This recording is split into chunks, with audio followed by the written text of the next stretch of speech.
성가정 성당을 지어야겠다 하고 돈을 댄 사람이 주셉 마리아 보카베이아라고 하는 미우다플라라고 하는 출판사를 소유하고 있었던 출판사 소유주인데요. 바르셀로나 기반으로 한 이 가톨릭 문화 그룹에서는 아주 힘 있는 사람, 영향력 있는 사람이라고 여겨져요. 1872년 성모 마리아의 원죄 없는 잉태에 관한 신앙 교의 과정을 기념하여 교황에게 조각가 빠제스의 은으로 만든 이집트로 떠나는 성 가정의 군상을 선물하기 위해 로마에 다녀오기도 했다. 로마에 가서 교황을 직접 만나서 이 선물을 줄 정도니까 이 모카베이아라는 사람이 이 가톨릭 문화권에서 이 사람의 영향력이라는 것은 뭐 대단하다고 보겠죠. 아담과 이브 이래 사람의 몸을 타고 태어난 모든 사람이 다 원죄가 있습니다. 예수 그리스도는 원죄가 없으시죠. 왜 없느냐면 성모 마리아의 배를 통해서 나왔지만 남자 여자의 교합을 통해서 나온 것이 아니기 때문에 이 원죄라는 것에서 벗어날 수 있었는데, 성모 마리아를 생각해 보세요. 성모 마리아는 어머니의 아버지가 있잖아요. 그래서 나온 아기이기 때문에 원죄의 문제가 해결되지 않은 상태라고 여겨집니다. 당시까지만 해도요. 이게 문제였죠. 왜냐면 성모 마리아를 우리 카탈루냐 지역에서는 마라다데우, 이렇게 부르는 마라다데우가 뭐냐면 신의 어머니라고 하는 뜻이에요. 신의 어머니. 이 성모 마리아라는 인물은 가톨릭에서 굉장한 위치에 있는 중요 인물이죠. 중요 인물. 그런데 성모 마리아가 원죄를 갖고 있다는 것은 실은 되게 해결해야 될 문제 아니겠어요? 예수님을 낳아준 성모 마리아도 원죄 없이 태어났다. 난 이 원죄 없는 잉태가 처음에는 예수 그리스도의 원죄 없는 잉태를 이야기하는 건 줄 알았어요. 근데 그게 아니라 성모 마리아도 원죄 없이 태어났다 라고 하는 신앙 교의 규정이 1872년, 그렇게 오래된 게 아닙니다. 가우디 나이 20살 때 처음으로 이것이 신앙 교의 규정으로 만들어진 거죠. 그래서 어떤 현상이 일어나냐면 유럽 전역에서 이 성가정, 예수 그리스도, 성모 마리아, 성 요셉, 이 세 사람으로 이루어진 성가정을 기리는 온갖 활동들이 일어납니다. 모카베이아가 교황님에게 선물하려고 가져갔던 그 조각의 제목이 이집트로 떠나는 성가정이라고 하는 조각인데요. 여기서 왕이 될 사람이 태어났다, 이런 이야기를 동방 박사가 헤로당한테 하니까 헤로당이 그 사람이 누구냐? 그러면서 나이가 어린 아이들을 다 학살했거든요. 그래서 그 학살, 예수님도 실은 그 학살을 당할 수 있었는데 천사가 나와서 뭐라고 했냐면 이집트로 피해 있으라고 그랬어요. 그래서 그 성모 마리아가 나귀에 타고 예수 그리스도를 안고 타고 성 요셉이 그 마리아를 데리고 이집트로 피신하고 있는 이 장면을 그리고 있는 것이 당시 19세기 말에 유행했었던 이집트로 떠나는 성가정이라고 하는 이 조각의 의의입니다. 원죄 없는 잉태라는 것이 규정됐을 뿐만 아니라 성모 마리아 말고 성 요셉도 모든 가톨릭 교회의 수호자라고 선포됐거든요. 모든 가톨릭 교회의 수호자라고 하는 이 선포가 이 이집트로 피난 가는 성가정이라고 하는 조각의 핵심적인 주제를 담고 있습니다. 보셔요. 예수 그리스도는 교회의 본체죠. 그리고 예수 그리스도를 안고 있는 성모 마리아를 앞에서 이끌어가고 있는 게 성 요셉이란 말입니다. 그러니까 이 19세기에 만들어진 가톨릭의 두 가지 중요한 교의, 마리아도 원죄 없이 잉태하셨다. 그리고 성 요셉은 우리 기독교회의 수호성인, 파트론이라고 하는 수호석인이다. 이 두 가지 내용이 교리로서 정립된 것이 19세기의 일입니다. 가우디 살았을 적이죠. 그러니까 많은 부분에서 성가정이라는 것이 예전보다 굉장한 지위를 얻게 된 거예요. 예전보다 굉장히 중요한 이 성가정의 두 명의 인물, 성 요셉과 성모 마리아는 실은 성경에 이분들에 대한 이야기가 많지 않거든요.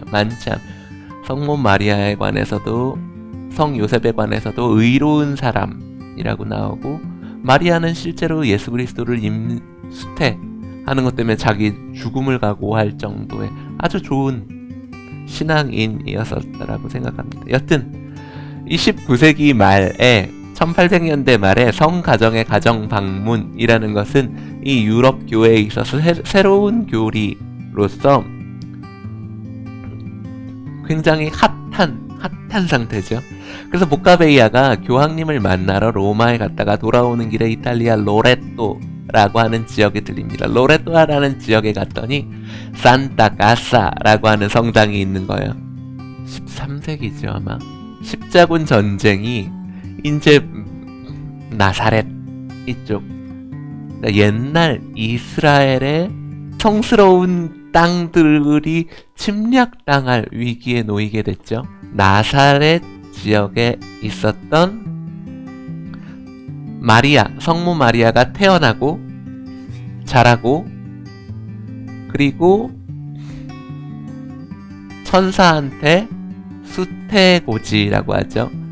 예수를 임신할 것이라고 고지받은 그 집, 그리고 예수 그리스도의 사망 후에는 예수의 제자들이 모여서 같이 기도했다는, 어떤 의미에서는 거의 최초의 예수의 사망 후에 처음 모인 가정교회라고 할 수 있는 나사렛에 있던 그 집이 이방인들의 손에 들어간다는 것은 어떤 의미에서 기독교권 전체에 있어서는 굉장히 큰 일이잖아요.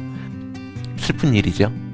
그리고 파괴될 가능성이 있다 생각해서 그 지역에 있었던 유력한 집안의 사람이 돈을 대어서 그 산타가사라고 부를게요. 그 성스러운 집, 나사렛에 있었던 성스러운 집을 옮겨서 크로아티아 지역으로 옮기고, 그걸 나중에 한 차례 더 옮겨서 로레토라고 하는 지금의 땅에 옮겨놨다고 이렇게 전해지고 있습니다. 4명의 천사가 이것을 옮겼다, 뭐 이런 전설이 전해지고 있어요. 뭐 재미있더라고요.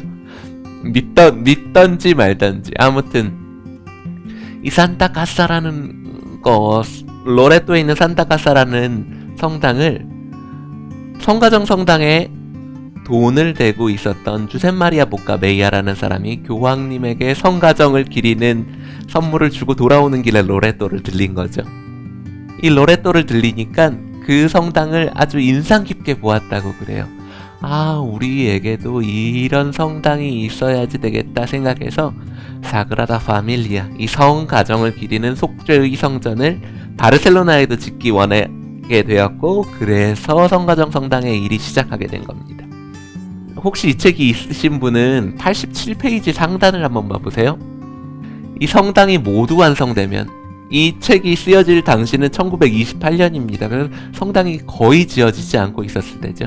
성당이 모두 완성돼서 위편 바실리카, 그러니까 진짜 본당, 회중석이 다 완성되게 되면 라그립다, 그러니까 지하 경당은 경당으로서의 필요성이 사라지게 됩니다. 위에 진짜 본당이 다 지어졌으니까요.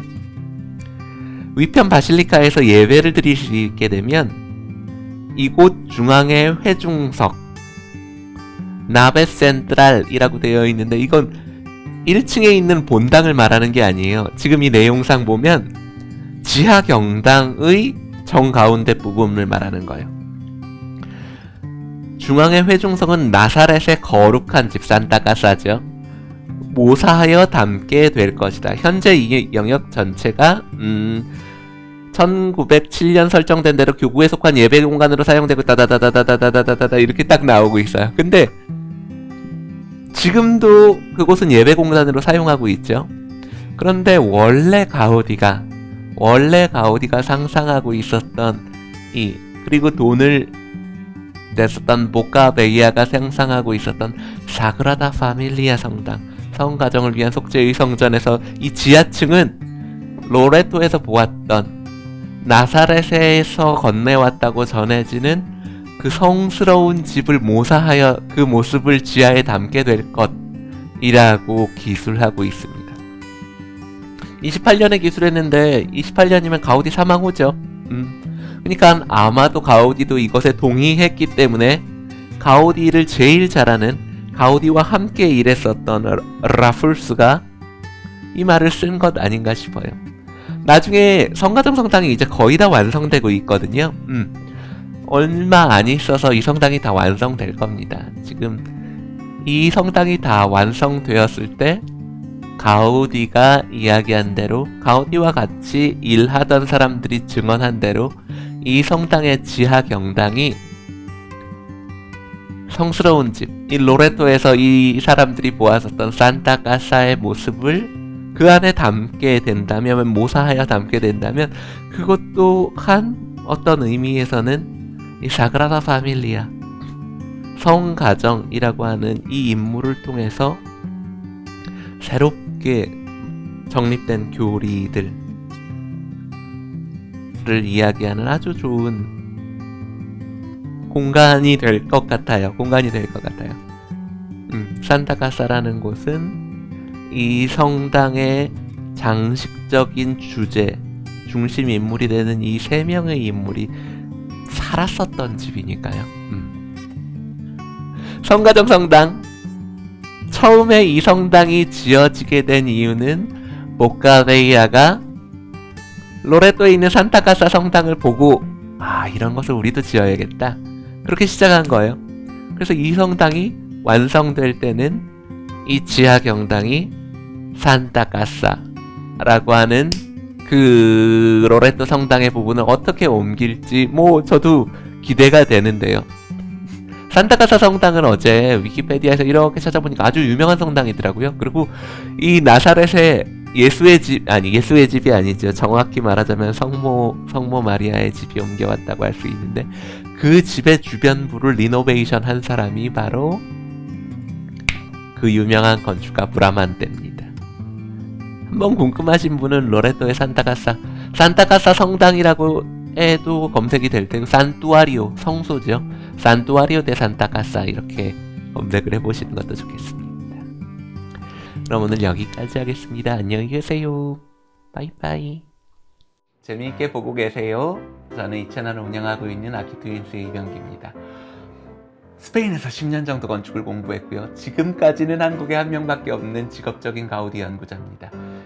스페인 건축과 가우디 건축에 대한 관심이 있으시다면 그 어느 곳보다도 여기서 더 진지한 이야기를 들으실 수 있을 거라고 확신하고요. 혹시 관심이 있으신 분들은 여기 요 밑에 있는 구독 버튼 누르시고 마르사가 선생 같이 구독하시고 같이 이야기 나누시면 좋을 것 같아요. 그럼 오늘 여기까지 하겠습니다. 안녕히 계세요.